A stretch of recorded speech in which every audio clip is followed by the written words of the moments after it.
Hi, back again with another video. This time we're going to talk about media players on the control panel.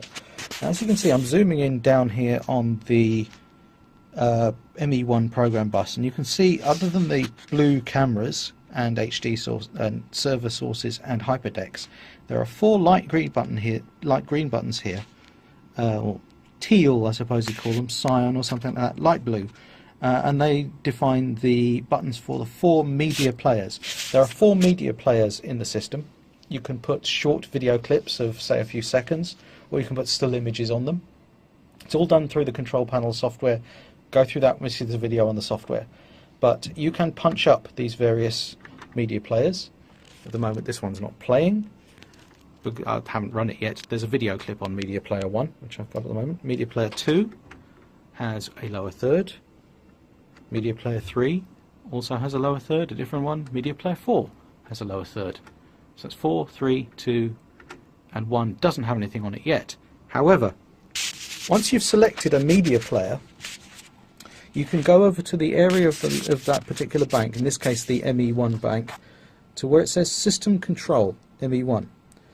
And on the context menus down here, I don't know if you can see in the video, it's trying to focus, there's a button called Media Player. Push that, and the lights change and the text changes on them.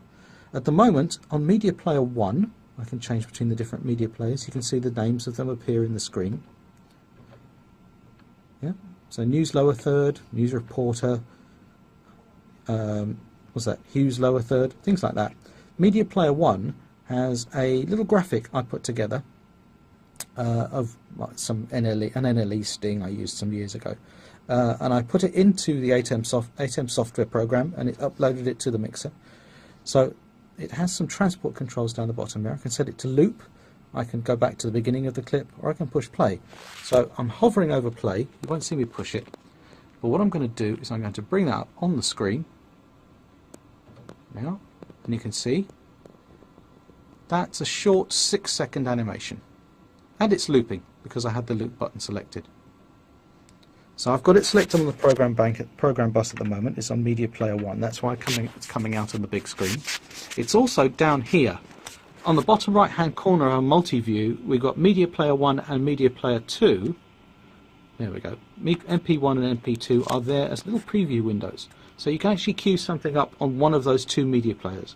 We don't have enough little preview windows, unfortunately, to have all of the media players there, just 1 and 2. But at least it's something. Better than not being able to preview any of the media players at all. So if you really do want to preview something, put it on MP1 or MP2. So as you can see, I've got transport control, so I will pause and I'll start again, and I'll pause and I'll start again. Okay. I can turn off the loop function just by pushing the loop button, and it stops looping. I can go back to the beginning of the clip, and I can push play to start, and you see it's basically just simple transport controls. Pause, play, and rewind to back to the beginning of the clip, and also loop. So I'm going to set it to loop, I'm going to wind it back to the beginning of the clip, and I'm going to push play and it will loop again. Okay, that's for that particular media player. If I go to another media player, say MP2, I'll push the MP2 button. Doesn't really do very much, it just simply tells you that is what's currently stored in MP2, MP3, MP4, because those are still graphics. You can't really do very much with them. But the media player, when you're dealing with short video clips, that's when you get the fun stuff of dealing with play and pause and rewind and loops and things like that.